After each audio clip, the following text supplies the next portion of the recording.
मेराज किया हमारा नबी सबअ समावात, मेराज किया हमारा नबी सबअ समावात। नहीं बुलावा है नबी हम गुनाहगार उम्मत, नहीं बुलावा है नबी हम गुनाहगार उम्मत। मोहम्मद की निशाना रखो भाई दिल में हमेशा, मोहम्मद की निशाना रखो भाई दिल में हमेशा, ताकि सभी मर्द कमल उम्मत मुस्तफा, ताकि सभी मर्द कमल उम्मत मुस्तफा। आशिक हो बेरादराई शहंशाह दो आलम, आशिक हो बेरादराई शहंशाह दो आलम। मिस्को से ज़ियादा मुबारक जिसका फसीना, मिस्को से ज़ियादा मुबारक जिसका फसीना। मायार नबी रजब मासे दुआ करतेन, अल्लाहुम्मा बारिक लाना फी रजब व शाबान व बल्लिगना रमजान। অথচ বান্দা রজব মাস চলে যায়, আমার যুবকেরা খবরও পায় নাই। শাবান মাস চলে যাবে, হয়তো খবরও পাবে না। রজব মাস বড় দামি মাস।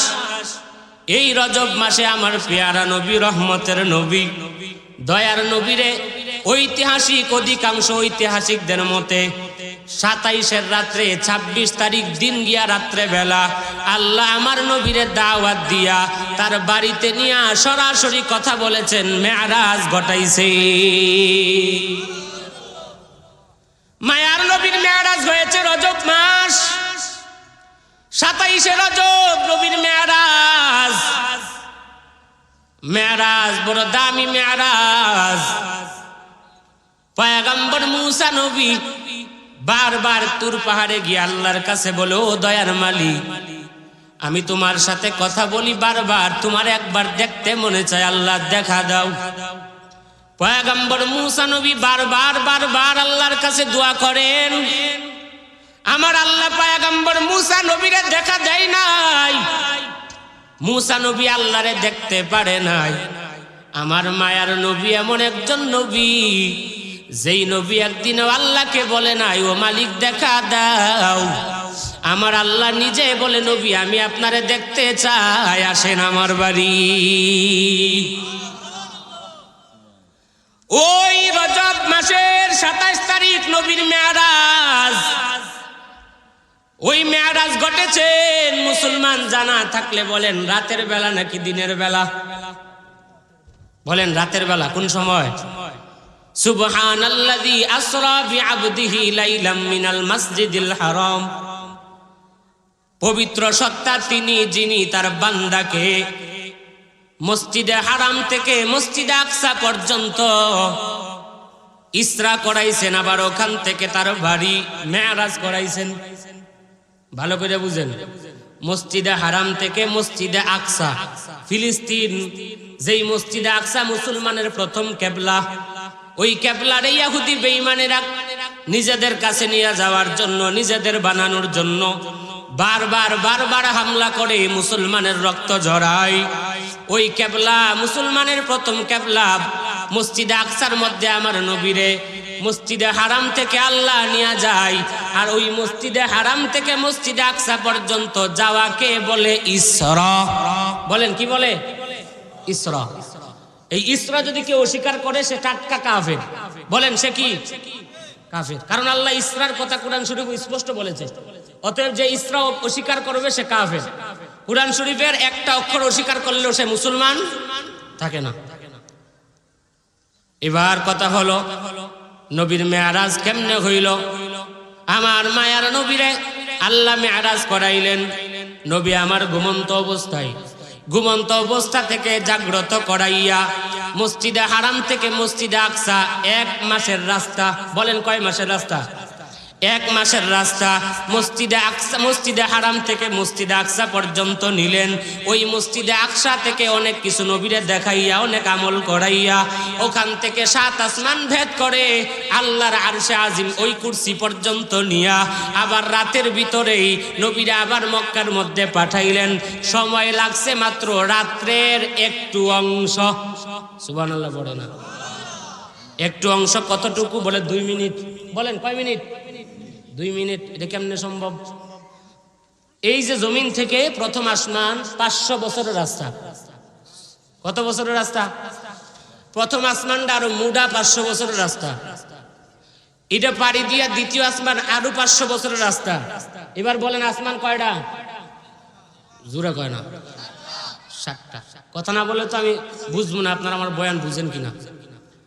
এই 7 আসমান পাড়ি দিয়া, এরপরে 7 আসমান পাড়ি দিয়া না, একমাত্র একেবারে আল্লাহর বাড়ি পর্যন্ত গিয়া আবার চলে আসছে আগের জায়গায়। সময় মাত্র কয় মিনিট? এটা কেমনে সম্ভব? মুসলমান ছাড়া মুসলমানও মাঝে মাঝে খটকা খায়, আর বেঈমানেরা শুনলে তো হাসে। কই কেমনে এটা কেমনে? হুজুরে কি গাঞ্জা টাঞ্জা খাইলো কিনা, মাতাল টাতাল হইলো কিনা? বলেন তো, আমরা যে আল্লাহকে মানি ওই আল্লাহর দ্বারা এটা সম্ভব কি সম্ভব না? আমরা ওই আল্লাহকে মানি না যে আল্লাহর কাছে এগুলো সম্ভব না। কথা কয় না? যে আল্লাহর কাছে সবকিছু সম্ভব, দুনিয়ার কারো কাছে যা সম্ভব না আমার আল্লাহর কাছে ওইটা সম্ভব। ওই আল্লাহকে আমরা মানি। যে আল্লাহর কাছে কোনো একটা বিষয় অসম্ভব ওই আল্লাহ আমরা মানি না। এখন বলেন আমার আল্লাহর কাছে সবকিছু সম্ভব কি সম্ভব না? তারপরেও হাদিস থেকেও না, কোরআন থেকে দলিল দিয়ে শুনেন কেমনে সম্ভব। পয়গম্বর উজায়ের আলাইহিস সালাম ঘোড়া নিয়ে কোথাও যায়, এক এলাকা দিয়া যাচ্ছেন, ভালো করে বুঝেন। এক এলাকা দিয়া পয়গম্বর উজায়ের নবী যায়। পয়গম্বর উজায়ের নবী তাকাইয়া দেখেন ওই এলাকার মধ্যে সব মানুষ মরে গেছে, এলাকা লন্ড ভন্ড হয়ে গেছে। পয়গম্বর উজায়ের আলাইহিস সালাম চিন্তা করে এই মানুষগুলি আবার কেমনে জীবিত হবে। আমার আল্লাহ ডাক দিয়া কয়, ও উজায়েরের ঘোড়া এই এলাকার মধ্যে দাঁড়ায় যাও। ঘোড়া ওই এলাকার মধ্যে দাঁড়ায় যায়। পয়গম্বর উজায়ের আলাইহিস সালাম রে আল্লাহ নিদ্রায় নিয়ে নিলেন, ওখানে ঘুমায় গেলেন। কিছুক্ষণ পরে আল্লাহ তাআলা ঘুম থেকে জাগ্রত করে উজায়ের নবীরে ডাক দিয়া কয়, ও পয়গম্বর উজায়ের, ঘোড়া রাইখা যে ঘুমাইছিলা কতক্ষণ ঘুমাইলা?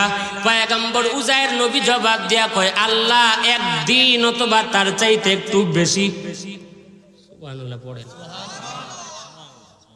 1 দিন অথবা তার চাইতে একটু বেশি।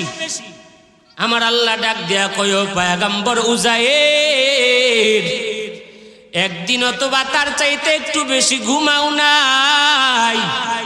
তাকাইয়া দেখো তুমি যেই ঘোড়া রাইখা ঘুমাইছিল ওই ঘোড়া জায়গায় নাই, মইর একবারে পচন হইয়া তারা হাড্ডি গুড্ডিও দুলির সাথ। আশেপাশে তাকাইয়া দেখো এলাকাও পরিবর্তন। ও পয়গম্বর উজায়ের, ঘুমাইছো 1 দিন অথবা তার চাইতে একটু বেশি না, 1 ঘুমে তোমার 100 বছর চলে গেছে। এই ঘটনা ঘটাইছেন কে? যে আল্লাহ ঘটাইলেন ওই আল্লাহ কি পারে না আমার নবীরে ঘুরাইয়া সবকিছু দেখাইয়া আবার 2 মিনিটে আবার জায়গা মতে নিয়ে আসতে পারে কি পারে না? পয়গম্বর সুলাইমান নবী তার উম্মতকে সামনে নিয়ে বয়ান করেন, এ আমার উম্মতের মধ্যে কে আছো রানী বিলকিসের সিংহাসন আমার দরবারে এনে হাজির করে দিতে পারবা? পয়গম্বর সুলাইমান নবী কথা বলার পর ক্বালা ইফরিতুম মিনাল জিন, জিনদের মধ্যে ইফরিত সে দাঁড়ায় কয়, ও পয়গম্বর সুলাইমান, আমি আপনার সামনে ওই রানী বিলকিসের সিংহাসন এনে হাজির করে দিব। সুলাইমান নবী বলে, সময় কতক্ষণ? ওই জিন ডাক দিয়া কয় পয়গম্বর সুলাইমান অনুষ্ঠান শুরু করেছেন, অনুষ্ঠান শেষ হওয়ার আগে দেখবেন সিংহাসন আপনার দরবারে হাজির। সুবহানাল্লাহ। দেখবেন সিংহাসন আপনার দরবারে হাজির। পয়গম্বর সুলাইমান নবী কয় এত দেরিতে সম্ভব না, আরো তাড়াতাড়ি লাগবে। জিন কয় আমার কাছে আর সম্ভব নয়। জিন ওখানে বৈশা যায়। হঠাৎ করে পয়গম্বর সুলাইমান নবীর সামনে থেকে এক গরিব মানুষ দাঁড়ায় গেছে।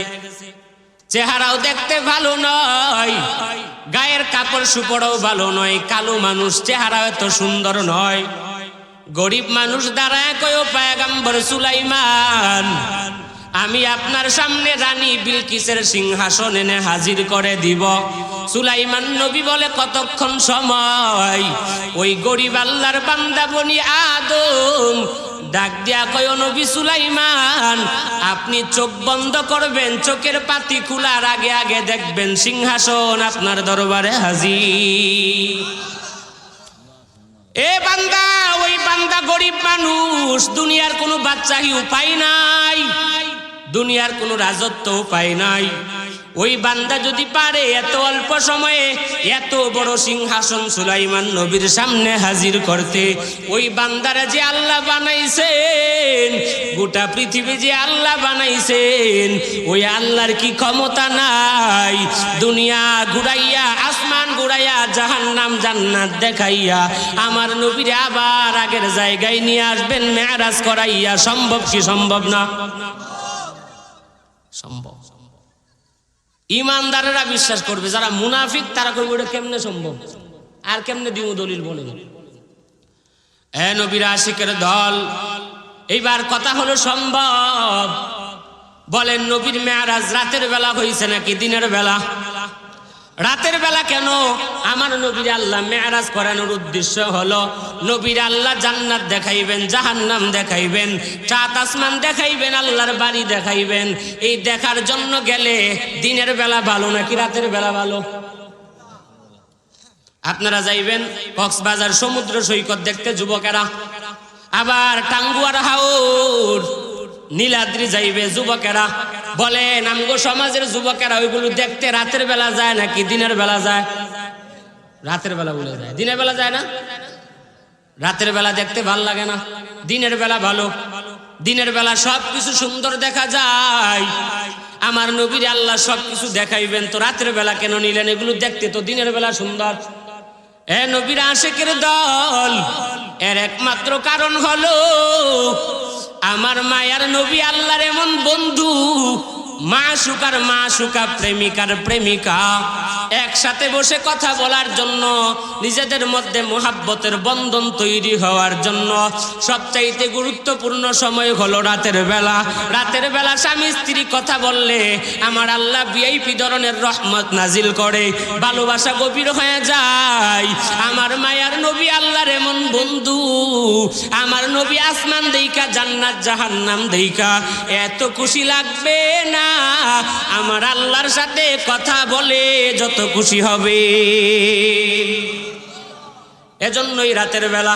এবার কথা হলো আমার মায়ার নবীর মেরাজ কেন আল্লাহ করাইলেন? বলেন নবীর মর্যাদা বাড়ানোর জন্য। বলেন কি বাড়ানোর জন্য? এক নম্বর মেরাজ করানোর মাকসাদ আমার নবীর মর্যাদা বাড়াইবেন। দুই নম্বর মাকসাদ হলো আমার নবীরে মেরাজ করানোর, নবীর মনটা বড় খারাপ। আমার মায়ার নবীর দুঃখের দিনের সবচাইতে কাছের স্ত্রী আম্মা জান খাদিজা দুঃখের দিনে সব সময় নবীরে পাহারা দিতেন। ওই খাদিজা দুনিয়া থেকে বিদায়, আমার মায়ার নবী চোখের পানি ফেলে কান্না করে, মনটা বড় খারাপ। আবার নবীর একজন চাচা আবু তালেব মুসলমান না হইয়াও আমার নবীরে ভালোবাসতে চতুর্দিক দিয়া পাহারা দিছে।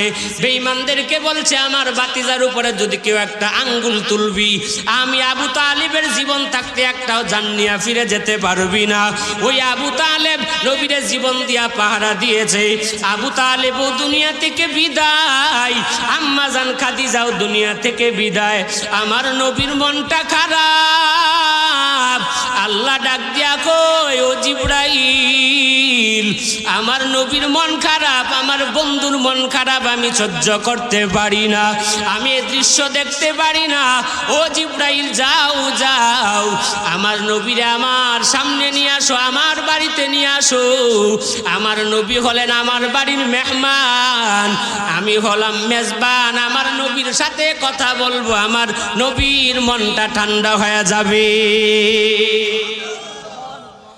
এজন্যই তো মেরাজ, এ নবীর আশিকের দল। এবার নবীর মেরাজের ঘটনা শুনতে মনে চাইনি? রজব মাসে নবীর মেরাজ, এজন্যই মেরাজের আলোচনা। আমার মায়ার নবী তিনটা বর্ণনা পাওয়া যায়। এক নম্বর, কেউ বলেন নবী চাচতো বোন উম্মে হানির ঘরে ঘুমন্ত। দুই নম্বর, কেউ বলেন আমার নবী শিয়াবে আবু তালেব, ওই শিয়াবে আবু তালেবের মধ্যে নবী ঘুমন্ত অবস্থায়। আবার কেউ বলেন আমার মায়ার নবী হাতিমে কাবার মধ্যে ঘুমন্ত অবস্থায়। বক্তব্য কয়টা? তিনটা। কেউ বলেন নবী উম্মে হানির ঘরে, আবার কেউ বলেন নবী শিয়াবে আবু তালিবে, আবার কেউ বলেন আমার নবী হাতিমে কাবাই। এখন কথা হলো সমাধান কি? বলে নবী আসলেই চাচতো বোন উম্মে হানির ঘরে ঘুমন্ত, উম্মে হানির ঘরের সাথে হলো শিয়াবে আবু তালেব। এই জন্য কেউ কয় আমার নবী শিয়াবে আবু তালিবের ঘরে ঘুমন্ত, আমার নবী উম্মে হানির ঘরে ঘুমন্ত অবস্থায়। আমার নবীর এত বেশি ঘুমেও ধরে নাই, হালকা ঘুম। নবীরা ঘুমাইতেন, ঘুমাইলেও অন্তর সজাগ থাকতো। সুবহানাল্লাহ পড়েন। চোখ বন্ধ হলেও অন্তর সজাগ। আমার মায়ার নবী উম্মে হানির ঘরে ঘুমায়। জিবরাইল উম্মে হানির ঘরের ছাদের উপরে আইসা হাজির। নবী ঘুমন্ত অবস্থায় নবী আমার উম্মে হানির ঘরটারে উপর দিয়া ফাঁক করলেন, ফাঁক কইরা নবীর কাছে আইসা হাজির। আমার মায়ার নবীরে পায়ের মধ্যে হালকা আঘাত করলেন, মৃদু আঘাত। আমার নবীর ঘুম ভেঙে যায়। রহমতের নবী ঘুম থেকে উঠে দেখেন ওই উম্মে হানির ঘরটা ফাঁকা হয়ে আছে। কোন প্রশ্ন হলো, জিবরাইল ঘরটারে ফাঁক কইরা কেন আসলেন? ঘরে ঢুকার জন্য দরওয়াজা আছে না নাই? দরওয়াজা দিয়ে ঢুকতে পারলো না, এটা ফাঁক কইরা ঢুকার কি দরকার? এ নবীর আশেক আমার মায়ার নবীরও একই প্রশ্ন।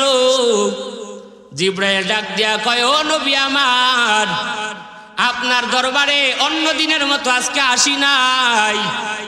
আপনার দরবারে আসার সুরতটা হলো আজকে ভিন্ন। এইটা দ্বারা আপনারে বুঝাইতে চাই, আপনার কাছে এখন থেকে যতক্ষণ থাকবো অন্য দিনের তুলনায় যা ঘটবে সব ঘটবে ভিন্ন, সব ভিন্ন ঘটবে। আইসি যেমন ভিন্ন, ঘটনাও ঘটবে ভিন্ন। মায়ার নবী তাকায় দেখেন উম্মে হানির ঘরটা আগের মতো আবার ঠিক হয়ে গেছে। সুবহানাল্লাহ কয়েন, আরো জোরে বলেন সুবহানাল্লাহ। মায়ার নবী বলেন তাকায় দেখি উম্মে হানির ঘর আগের মতো হয়ে গেছে। এবার জিবরাইল আমার নবীরে বললেন, ও নবী আমার, আল্লাহ আপনার কাছে আমারে পাঠাইছেন, আপনার মনটা খারাপ, আল্লাহ দাওয়াত দিছে তার বাড়িতে যাওয়ার জন্য, চলেন।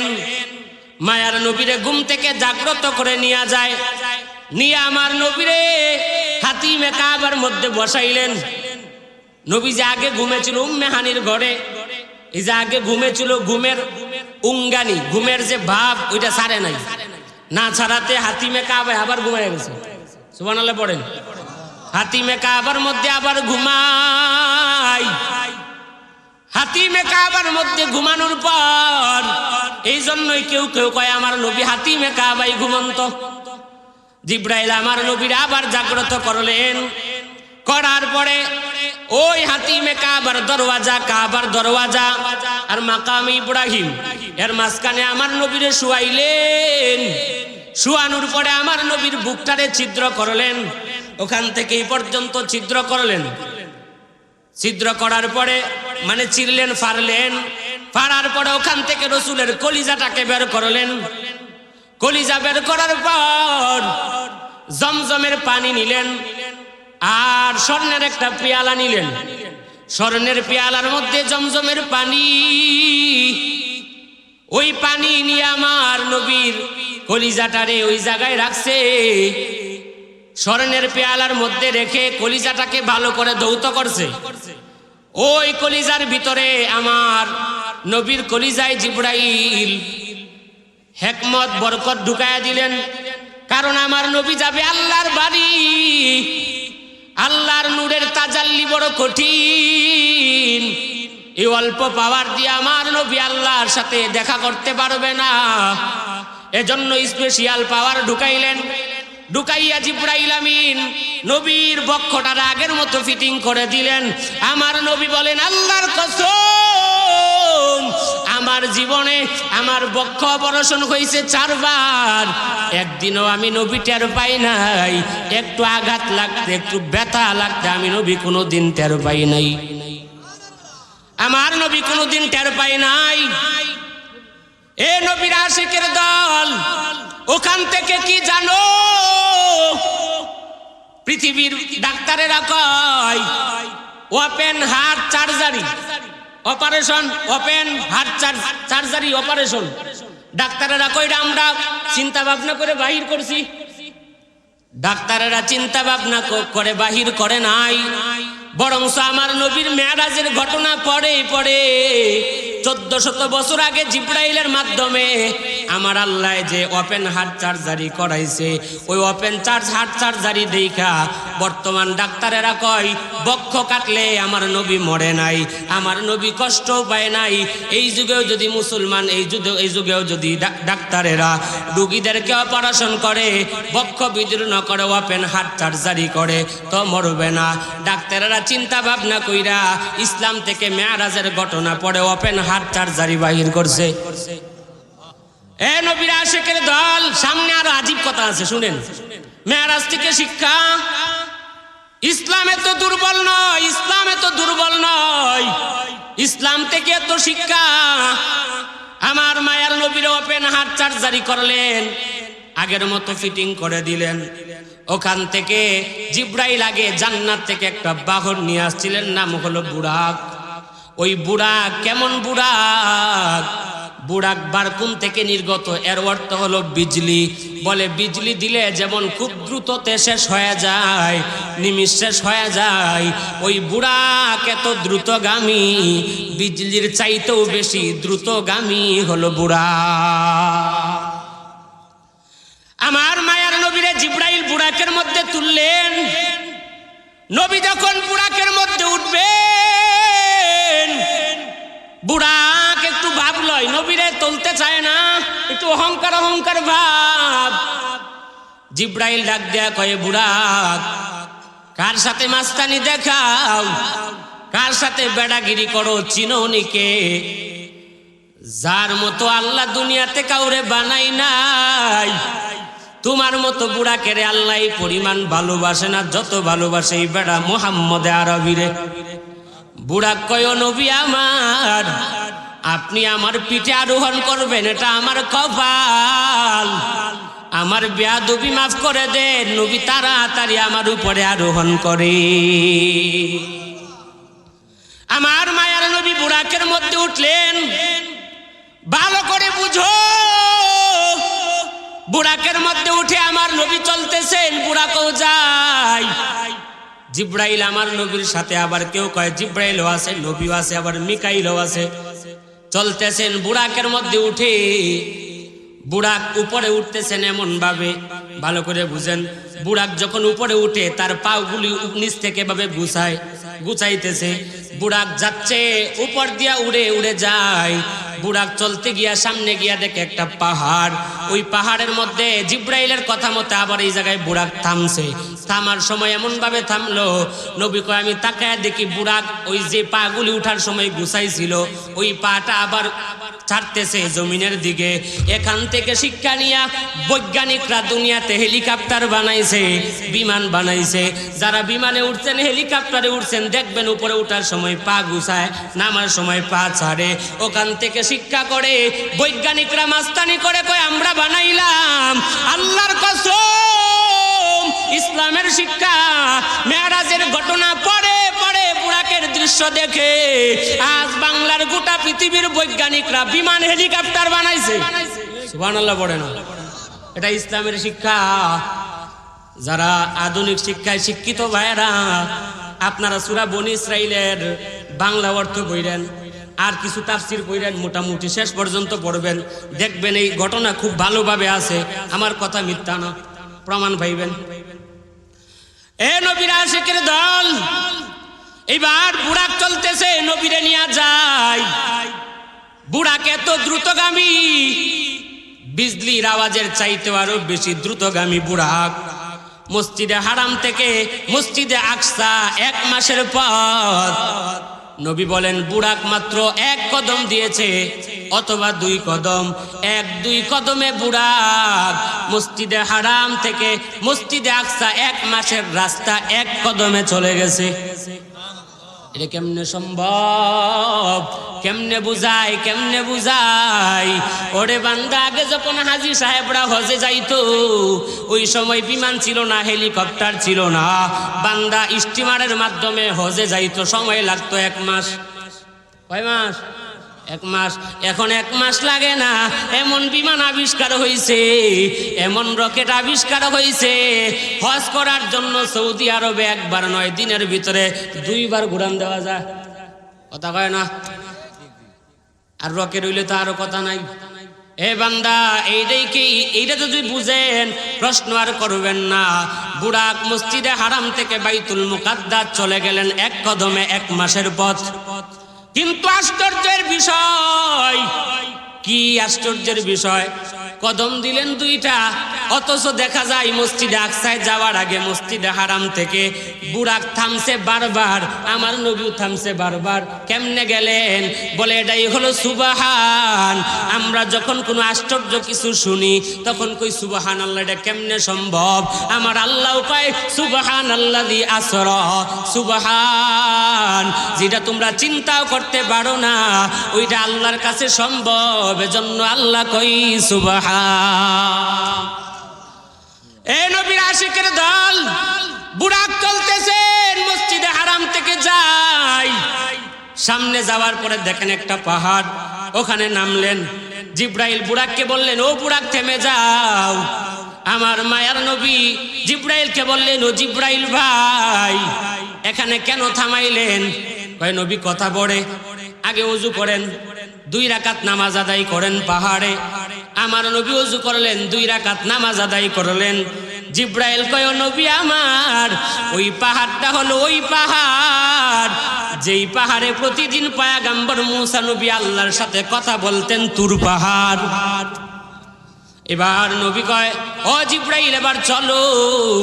বুরাকের মধ্যে আমার নবী আবার উঠলেন। বুরাক চলতেছেন, ভালো করে বুঝেন, বুরাক চলতেছেন। সামনে যাইতে যাইতে আমার নবী গিয়া দেখেন রাস্তার এক ধারে এক বুড়া বেড়া দাঁড়ায় রইছে। বুড়া বেড়া দাঁড়ায় কই, ও মুহাম্মদ দাঁড়াও, আমি তোমার সাথে কথা বলতে চাই। জিব্রাইল আমিন ডাক দিয়া কয়, নবী আমার, সাবধান, এই বুড়া বেড়ার ডাকে সাড়া দিবেন না, চলেন। আমার নবী কই, প্রশ্নই আসে না। বুড়া বেড়ারে ত্যাগ করে আমার নবী সামনে চলে যায়। আশ্চর্যের বিষয় হলো, সামনে গিয়ে আমার নবী তাকায় দেখেন আরেক বুড়া বেড়ি দাঁড়ায় কই, ও মুহাম্মদ দাঁড়াও, আমি তোমার সাথে কথা বলতে চাই। ওই বুড়া বেড়ির ডাকে সাড়া না দেওয়ার জন্য জিব্রাইল আবার নবীরে বললেন, আমার নবী সাড়া দেয় নাই। আবার সামনে যায়, গিয়া দেখে সুন্দরী এক নারী আমার নবীরে ডাক দিয়া কয়, ও মুহাম্মদ দাঁড়াও, আমি তোমার সাথে একটু কথা বলতে চাই। আমার জিব্রাইল আমিন ডাক দেয়া কয়, নবী আমার, সাবধান, ওই জিব্রাইলের ডাকে সাড়া দিবেন না, ওই সুন্দরী রমণীর ডাকে সাড়া দিবেন না।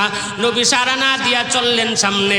মায়ার নবী বলেন, ওই মেরাজের রাত্রে যখন সবাই রে পিছ করে করে চলে যায়, সামনে যাওয়ার পরে আমারে কে যেন সালাম দিয়া কয়, আসসালামু আলাইকা ইয়া রাসূলুল্লাহ, আসসালামু আলাইকা ইয়া আউয়াল, আসসালামু আলাইকা ইয়া হাশিম।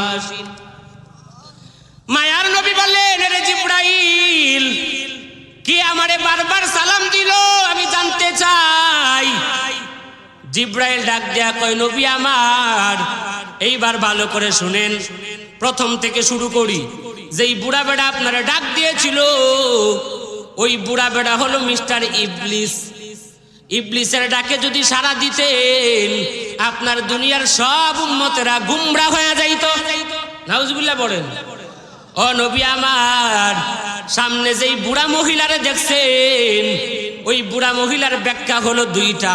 বুড়া মহিলার মাধ্যমে আল্লাহ আপনারা এটা বুঝাইতে চাইছে, ও নবী দুনিয়ার হায়াত আর বেশি দিন বাকি নাই। মানুষ যখন বুড়া হয়ে যায় বুঝা যায় ও আর বেশি দিন বাঁচবে না। নবী আপনারে বুঝাইছে দুনিয়ার হায়াত বেশি দিন বাকি না, একদিন কিছুদিনের ভিতরে কিয়ামত হয়ে যাবে, কিয়ামতে তো খুব কাছে খুব কাছে। নবীরে বুঝাইলেন। আবার দুই নাম্বার ব্যাখ্যা হলো বুড়া বেডির মাধ্যমে নবীরে বুঝাইলেন, ও নবী আমার, ওই বুড়া বেডি হলো আপনার উম্মতের গুনাহ। আপনার উম্মতরা যখন গুনাহ করবে এমন দুর্বল হয়ে যাবে, আল্লাহর আদালতে আইসা জান্নাতে যেতে পারবে না। এবার জিব্রাইল কয় নবী আমার, আপনি কি জানতে চান ওই সুন্দরী রমণীর ডাকে কেন সাড়া দেন নাই? আমি কেন মানা করলাম? ওই সুন্দরী রমণীর ডাকে যদি সাড়া দিতেন তাহলে আপনার দুনিয়ার সব পুরুষেরা, সব উম্মত পুরুষেরা নারী লুবি হয়ে যাইত। নাউজুবিল্লাহ বলেন না। দুনিয়ার সব উম্মতেরা নারী লুবি হয়ে যাইতো। ও নবী আপনি যেহেতু সাড়া দেন নাই, আপনার সব উম্মতেরা নারী লুবি হবে না। কেউ নারীর জন্য পাগল হবে, কেউ আপনার জন্য নবীর জন্য জীবন দিতে রাজি হয়ে যাবে। আমার মায়ার নবী বলেন, এবার আমি বললাম, ও জিব্রাইল ভাই, কে আমারে সালাম দিল? 3 সালাম কে দিল? কয় নবী 1 নাম্বার সালাম আপনারে দিয়েছে আপনার পিতা হযরতে ইব্রাহিম আলাইহিস সালাম। 2 নাম্বার সালাম দিয়েছেন ও নবী আমার হযরতে ইদ্রিস আলাইহিস সালাম। এরপরে কে সালাম? কয় নবী আপনারে মুসা নবী সালাম দিয়েছে। মায়ার নবী বলেন, ওখান থেকে আমি চলতেছি, আবার বুরাকের মধ্য থেকে যাইতে যাইতে আমি চলে গেলাম মসজিদে আকসার মধ্যে। মসজিদে আকসা যাওয়ার আগে যখন বুরাক নিয়ে চলি, সামনে গিয়ে আরেকটা জায়গা পাইলাম। জিব্রাইল কয় ও বুরাক দাঁড়ায়া যাও। বুরাক দাঁড়ায়া গেলেন। মায়ার নবী ওখানে আবার 2 রাকাত নামাজ আদায় করলেন, সাদা এক ভূমি। জিব্রাইলকে নবী জিজ্ঞেস করে, ও জিব্রাইল ভাই, এই জায়গা আবার কোনটা? কয় নবীর এটা হলো ইয়াসরিব। ইয়াসরিব, আপনি কিছুদিন পরে হিজরত করে ওখানে আসবেন, আপনার বরকতে এই ইয়াসরিবের নাম হবে মদিনাতুর রাসূল। আমার মায়ের নবী আবার বুড়াকে উঠলেন। বুড়াকে উঠে আমার নবী যায়, সামনে গিয়ে আমার নবী বুড়াকে আবার দাঁড় করাইলেন। জিব্রাইল বললেন, নবী আরো 2 রাকাত নামাজ আদায় করেন। আমার নবী নামাজ পড়লেন 2 রাকাত। জিব্রাইল কয়, ও নবী আমার, এই জায়গাটা কোন জায়গা জানেন? বলে এই জায়গা হলো যেই জায়গার মধ্যে আল্লাহ তাআলা পয়গম্বর ঈসা আলাইহিস সালাম রে পিতা ছাড়া মায়ের মাধ্যমে বৈধ অবস্থায় প্রেরণ করেছিলেন, জন্ম দিয়েছিলেন। এই জায়গা হলো ওই জায়গা। নবী 2 রাকাত নামাজ পড়লেন, বুরাকের মধ্যে উঠলেন। আমার নবী যাচ্ছেন, ওখান থেকে চলে যায় আমার নবী মসজিদে আকসা, ওই ফিলিস্তিন মুসলমানের প্রথম কিবলা চলে যায়। জিব্রাইল আমার নবীর বুড়াকটারে একটা পাথরে, ফাঁকা একটা পাথরের মধ্যে বাঁধলেন। আমার নবী বলেন, বাঁধার পরে আমি মসজিদের ভিতরে ঢুকে যাই। আশ্চর্যের ব্যাপার হলো, আমি ওই মসজিদে ঢুকে দেখি আমার আল্লাহর সব নবীরা মসজিদে আকসার মধ্যে সিরিয়াল ধরে নামাজ পড়ার জন্য বসে আছেন। আমার মায়ার নবী বলেন, আমি টেনশন, ও জিব্রাইল, কে নামাজ পড়াবে?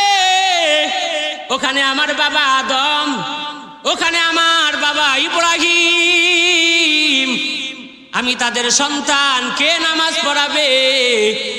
আমার নবী টেনশনে পড়ে যায়। আমার আল্লাহ ডাক দিয়া কয়, ও জিব্রাইল, তুমি কি জানো না আমি আল্লাহর কি কুদরত? আমি তো পারতাম আমার নবীরে সুজা মসজিদে হারাম থেকে 7 আসমান পার করে আমার দরবারে নিয়ে আসতে, ঘুরাইয়া মসজিদে আকসায় নেওয়ার দরকার ছিল না। কেন নিলাম? আমি আল্লাহ যে চাই আমার নবীরে আজকে সমস্ত নবীদের ইমাম বানায়া দিমু। ও জিব্রাইল, আমার নবীর হাতটা ধইরা ইমামতির মুসল্লায় দাঁড় করায়া দাও। আমি আল্লাহ আমার নবীর আজকে টাইটেল দিব, আমার নবী হলো সমস্ত নবীদের ইমাম, ইমামুল মুরসালিন। আমার মায়ার নবী বললেন নামাজ পড়াইলাম, নামাজ পড়ানোর পরে তাকায়া দেখি ওই মসজিদে আকসার মধ্যে প্রত্যেক নবীরা পৃথক পৃথক হইয়া মসজিদের কোনায় কোনায় মিটিং শুরু করে দেয়, সবাই আল্লাহর প্রশংসা করে, সবাই বক্তব্য দেয়। শেষ পর্যায়ে আমারও বক্তব্য দেওয়ার জন্য দিয়া দিল, আমি বক্তব্য দিলাম। বক্তব্য দেওয়ার পরে আমার বাবা হজরতে আদম, আমার বাবা হজরত ইব্রাহিম, সব নবীরা আমার প্রশংসা করে। এখন টের পাইলাম আমগরে না বানাইয়া মুহাম্মদের কেন আখিরি নবী বানাইছে। মুহাম্মদের বক্তব্য যদি এত সুন্দর হয়, মুহাম্মদের কথা বলার বাচন ভঙ্গি যদি এত সুন্দর হয়, এক নম্বর আমার মুহাম্মদ, আদম নবী কয় আমার কলিজার সন্তান মুহাম্মদ, ইব্রাহিম নবী কয় আমার মুহাম্মদ শ্রেষ্ঠ নবী, আখিরি নবী হওয়ার প্রথম হকদার। সুবহানাল্লাহ পড়েন। ভাইরা আমার, সময় অল্প, শেষ করে ফেলবো, ভালো করে বুঝেন। এ নবীর আশিকের দল, এবার আমার নবী বলে আমি মসজিদে আকসা থেকে বাহির হইলাম। মসজিদে আকসা থেকে বাহির হওয়ার পর মসজিদে আকসা থেকে বাহির হইয়া দেখি জিব্রাইল আমিন দুই হাতের মধ্যে দুইটা পেয়ালা নিয়ে দাঁড়ায় আছে। এক পেয়ালার মধ্যে দুধ, আরেক পেয়ালার মধ্যে হলো শরাব। মায়ার নবী খুব চিন্তা ভাবনা করে জিব্রাইলের হাত থেকে দুধের পেয়ালা নিলেন। জিব্রাইল আমিন ডাক দেয়া কই নবী আমার, আপনার কপাল বড় ভালো, আপনার কপাল বড় ধন্য। আপনি যদি শরাব নিতেন আপনার সব উম্মতের আম্মা তালার গুমরা হয়ে যাইত। যেহেতু আপনি দুধ নিয়েছেন, ও নবী আপনার উম্মতের কপাল বড় ভালো। আমার মায়ার নবী এইবার বুড়াকের মাধ্যমে ওখান থেকে অন্য বাহন দিয়া প্রথম আসমান 500 বছরের রাস্তা চলে যায়। সিঁড়ির মাধ্যমে লিফটের মতো আমার আল্লাহ কিছুর ব্যবস্থা করলেন, ওখান থেকে চলে যায় প্রথম আসমান। এই যে আল্লাহ ব্যবস্থাটা করলেন, জমিন থেকে মসজিদে আকসা থেকে প্রথম আসমানে চলে যায় লিফটের মতো কিছু একটা হাতিয়ার দিয়া, জন্তু দিয়া। এই দৃশ্য পরে পরে বৈজ্ঞানিকেরা দুনিয়াতে লিফট বানাইছে। ওই আমগো মাথায় এত বুদ্ধি, এত বুদ্ধি, পা দিয়া হেঁটে 20 তলায় উঠতে হয় না, লিফটের মাধ্যমে চুইজ একটা দিবি, 2 মিনিটে 20 তলায় পৌঁছবি। আমগো মাস্তানি না, তুমগো বেড়াগিরি না, মেরাজের ইতিহাস পড়ে পড়ে লিফট বানানো হয়েছে। আমার মায়ার নবী, রহমতের নবী বলে ওখান থেকে আমি প্রথম আসমান 500 বছরের রাস্তা পাড়ি দেই। প্রথম আসমানে গিয়া সাক্ষাৎ হয়ে গেল এক বৃদ্ধ বেড়ার সাথে। ওই বৃদ্ধ বেড়া আমারে দেইখা আমার সাথে কথা বললেন, আমারে ধন্যবাদ জানাইলেন, আমারে বুকে নিলেন, কয় আমার কলিজার টুকরা সন্তান। যখন কথা বলে চলে যাব, সংক্ষিপ্ত কথা শুনেন। এইবার নবী তাকায় দেখেন ওই বৃদ্ধ বেড়া একবার ডান দিকে তাকায়, আরেকবার বাম দিকে তাকায়। ডান দিকে তাকাইয়া মুস্কি মুস্কি হাসে, আবার বাম দিকে তাকাইয়া কান্না করে। আমার নবী কয় ও জিব্রাইল ভাই, এই বেড়া আবার একদিকে তাকাইয়া কান্না করে, ডান দিকে তাকাইয়া হাসে, বাম দিকে তাকাইয়া কান্না করে, ব্যাপার কি? জিব্রাইল ডাক দেয়া কয় নবী আমার, ওই বৃদ্ধ বেড়া হলো আপনার বাবা হযরতে আদম। আদম নবী যখন ডান দিকে তাকায়, তাকায় দেখে তার সন্তানেরা জান্নাতি, তখন দেইকা খুশিতে হাসে। আর বাম দিকে যখন তাকায় তখন বাবা আদম জাহান্নামী মানুষগুলোরে দেখতে পাই। বাবা সহ্য করতে পারে না, সন্তান জাহান্নামে চলে যায়। এজন্যই তো বাবা আদম বাম দিকে তাকাইয়া সন্তানের মায়ায় কান্না করে। এবার আমার নবী বলে ওখান থেকে আমি চলে গেলাম। এবার 1 মিনিট একটা কথা শুনেন। আদম নবী তো কবরে শুয়ে আছে। আমার নবী বলেন প্রত্যেক নবীরা কবরের মধ্যে জিন্দা সেজদার হালতে আছে। সুবহানাল্লাহ পড়েন। আমার প্রত্যেক নবীরা কবরে সেজদার হালতে আছে, জিন্দা। এবার কথা হলো, নবী যেহেতু কবরে, আদম নবী কবরে, তো আদম নবী কেমনে প্রথম আসমানে গেল? আবার দ্বিতীয় আসমানে আরেক নবীর সাথে সাক্ষাৎ, অথচ প্রত্যেক নবী কবরে, আবার প্রত্যেক নবী সেজদার হালাতে। কবর থেকে আসমানে আবার কেমনে যায়? আবার নবী দেখলেন মসজিদে আকসার মধ্যে নবীরা সারিবদ্ধ হয়ে বসে আছে। কবর থেকে মসজিদে আকসায়, আবার আসমানে কেমনে যায়? কথা কয় না, কেমনে যায়? এটা আজীব। এর উত্তর কি শুনেন। আগামীকালকে সকালবেলা প্রত্যেক 10 জন মানুষে, বলেন কয়জন মানুষ? 10 জন মানুষে হাতে 10টা আয়না নিবেন। কি নিবেন? আয়না। ফজরের পরে আধা ঘন্টা 40 মিনিট পরে যখন সূর্য উদিত হয়, 10টা আয়না 10 জনে পূর্ব দিকে ধরে রাখবেন, আয়নার দিকে তাকাইবেন, দেখবেন 10 আয়নাতে সূর্য কয়টা? কথা কয় না, কয়টা? সূর্য কয়টা? একটা। 10টা হইল কেমনে? এ বান্দা, সূর্য মূলত একটা, এর ছায়া হলো 10 আয়নাতে। বুঝলেন? 10 আয়না। আমার মাওলাই কি পারে না আদম নবীরে কবর থেকে, ইদ্রিস নবীরে, ইউসুফ নবীরে কবর থেকে না উঠাইয়া তার ছায়াগুলোরে প্রত্যেক নবীর ছায়া মসজিদে আকসায় আবার প্রত্যেক আসমানে হাজির করতে পারে কি পারে না? পাইছেন নি জবাব? এবার শুনেন, আরো জবাব দিতাম, সময় কম। এবার আদম নবী বলেন, পয়গম্বর বলেন, আদম নবীর সাথে সাক্ষাৎ করে আবার চলে গেলাম দ্বিতীয় আসমান। দ্বিতীয় আসমানে গিয়া সাক্ষাৎ হয়ে যায় হযরত ইউসুফ নবীর সাথে। ইউসুফ নবীর সাথে সাক্ষাৎ করে দ্বিতীয় আসমান থেকে চলে যায় তৃতীয় আসমান। ওখানে গিয়া সাক্ষাৎ হয়ে যায় হযরতে ইউসুফ আলাইহিস সালামের সাথে। তৃতীয় আসমান থেকে চতুর্থ আসমান, ওখানে সাক্ষাৎ হয়ে যায় হযরতে ইদ্রিস আলাইহিস সালামের সাথে। চতুর্থ আসমান থেকে পঞ্চম আসমান, ওখানে চলে যায় পয়গম্বর হারুন নবীর সাথে মুলাকাত হয়ে যায়। পঞ্চম আসমান থেকে ষষ্ঠ আসমান, ওখানে গিয়া সাক্ষাৎ হয়ে যায় হযরতে মূসা নবীর সাথে। সুবহানাল্লাহ পড়েন। মূসা নবীর সাথে কথা বললেন। কথা বলার পরে আমার মায়ার নবী তাকায়া দেখেন, হঠাৎ করে মূসা নবী কান্না শুরু করে দিছে। মায়ার নবী কো, জিব্রাইল ভাই, মূসা নবী কেন কান্না করে? কেন কান্না করে? মূসা নবী জবাব দিয়া কয়, ও মুহাম্মদ, কেন কান্না করি জানো? কেন কান্না করি জানো? আমার আল্লাহরে জিগাইছিলাম, ও মালিক, কিয়ামতের ময়দানে সবচাইতে উম্মত হবে কোন নবীর বেশি? আল্লাহ কইছিল, মূসা তোমার উম্মত বেশি জান্নাতি হবে, উম্মতও বেশি হবে। আমি তখন মুস্কি মুস্কি হাসি। আমার আল্লাহ ডাক দিয়া কয়, ও পয়গম্বর মূসা, এত খুশি আর বেড়াগিরি করিও না। এমন একজন নবী দুনিয়াতে আগমন করবে, আখিরি নবী মুহাম্মদ নবী। ওই নবীর উম্মত কিয়ামতের ময়দানে এত বেশি হবে, যেই দিকেই তাকাইবা দেখবা মুহাম্মদের উম্মত বেশি এবং জান্নাতি। শুধু তাই না, মুহাম্মদের উম্মতের এত পাওয়ার, মুহাম্মদের উম্মত যদি জান্নাতে না যায়, কোন নবীর উম্মতের ক্ষমতা নাই জান্নাতে যাওয়া। এবার মায়ার নবী বলেন, ওখান থেকে চলে গেলাম 7 নম্বর আসমান। 7 নম্বর আসমান থেকে চলে যাই, অল্প সময় ফোন শুনতে নেই। 7 নম্বর আসমান থেকে আমার নবী চলে যায়। 7 নম্বর আসমানে গিয়া সাক্ষাৎ হয়ে গেল বাবা ইব্রাহিম আলাইহিস সালামের সাথে। ইব্রাহিম নবী আলাইহিস সালাম বাইতুল মামুর, ফেরেশতাদের ঘর, ওই বাইতুল মামুরে ইব্রাহিম নবী হেলান দিয়া বসে আছে। তার সামনে ছোট ছোট বাচ্চা। জিব্রাইল রে নবী কয়, ও জিব্রাইল, এই কি হালাত? এই বাচ্চারা কারা?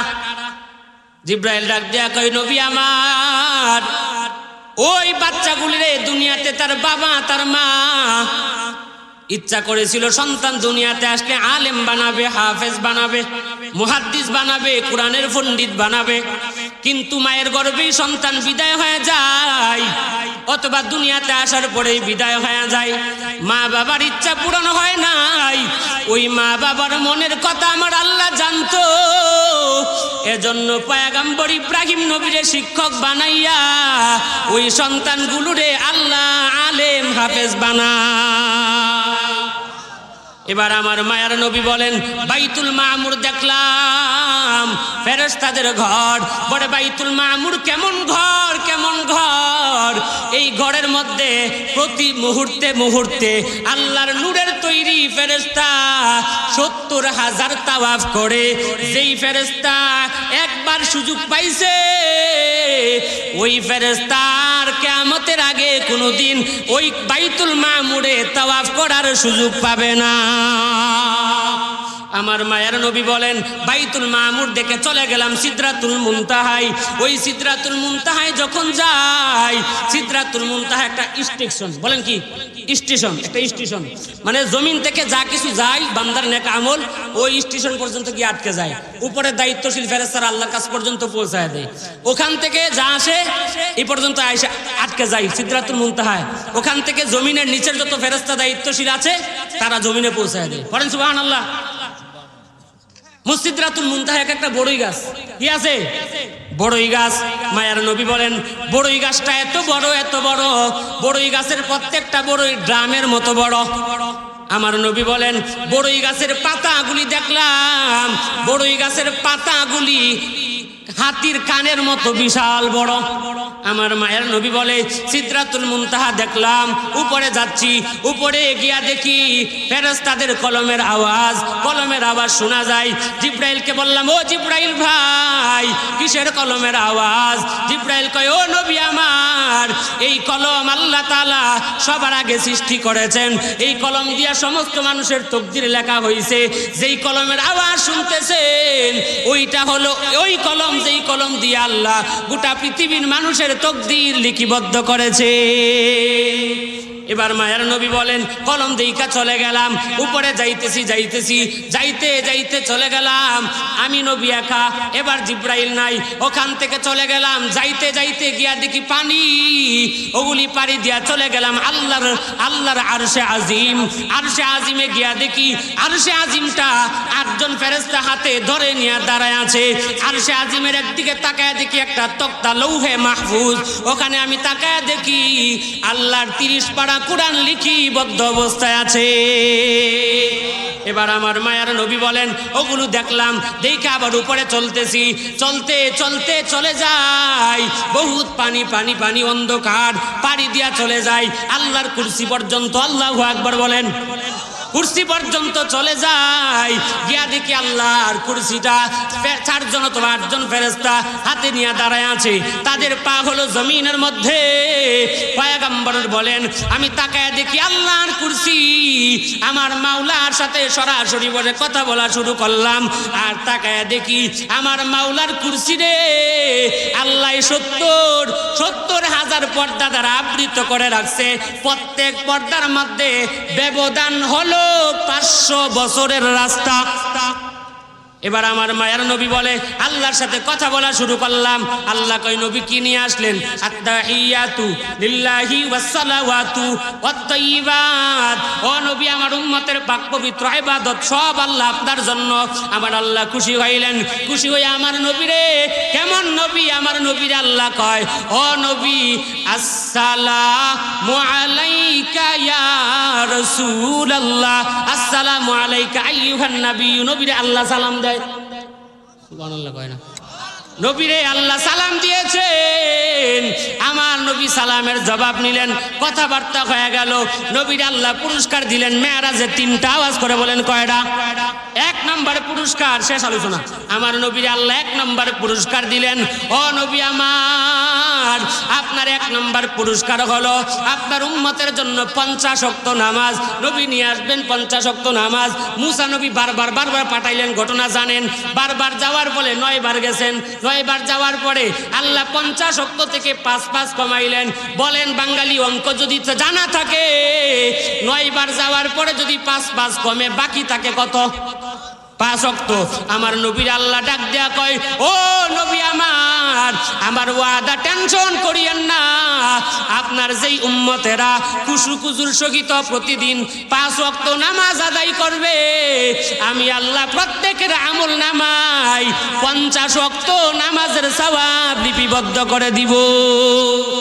2 নম্বর পুরস্কার সূরা বাকারার শেষ 2 আয়াত। 3 নম্বর পুরস্কার নবীরে কয়, নবী আপনার উম্মতের গিয়া জানায়া দেন, আপনার যে উম্মতেরা গুনাহ করে জাহান্নামের দ্বার প্রান্তে পৌঁছে যায়, আমি আল্লাহ ওয়াদা দিলাম, ও নবী উম্মতের বান্দা বান্দীদের জানায়া দেন, যারা গুনাহ করে চোখের পানি ফেলে মুসল্লায় বসে আমি আল্লাহর দরবারে কান্না করবে, মেরাজের 3 নম্বর পুরস্কার, ওদের পানি নাকের ডগায় আসতে দেরি হবে, আমি আল্লাহ তাদের জীবনের গুনাহ মাফ করতে দেরি হবে না।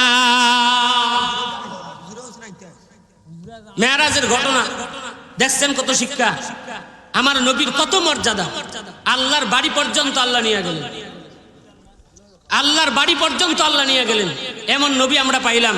সেই নবীর আদর্শ মানার দরকার আছে না নাই? আছে। রসুলের সুন্নাত মানার দরকার আছে, রসুলের মহাব্বত করার দরকার আছে। আমরা আমার মায়ার নবীরে কলিজা দিয়ে মহাব্বত করি, কথা বলেন ঠিক না?